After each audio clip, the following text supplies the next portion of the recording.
অশালীন মন্তব্য ও কুকথার রাজনীতিতে মমতা বন্দ্যোপাধ্যায় ও অনুব্রত মণ্ডল যেন একই মুদ্রার দুই পিঠ। কেন বলছি একথা?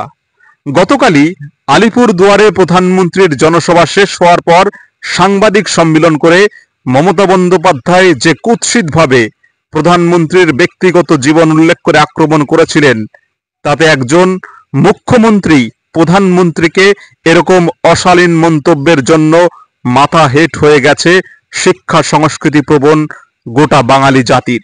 সেই রাতেই ভাইরাল হয়েছে মমতা বন্দ্যোপাধ্যায়ের স্নেহধন্য অনুব্রত মণ্ডলের বোলপুরের আইসিকে আক্রমণের আরেক কুৎসিত মন্তব্যের কল রেকর্ড, জানিয়ে আজ ছিছি করছে সারা বাংলা।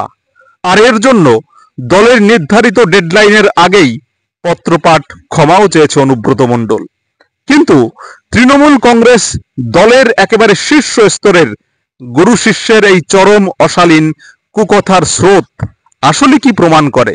মা মাটি মানুষের উন্নয়নের ফিরিস্তির আড়ালে এই দলটার মধ্যে আসলে পাড়ার মস্তান মবালিদের মতো মুখের ভাষা ও সংস্কৃতির এক অন্ধকার রূপ লুকিয়ে আছে, যা আজ ক্রমশ গোটা বাঙালি জাতির সামনে প্রকাশিত হচ্ছে।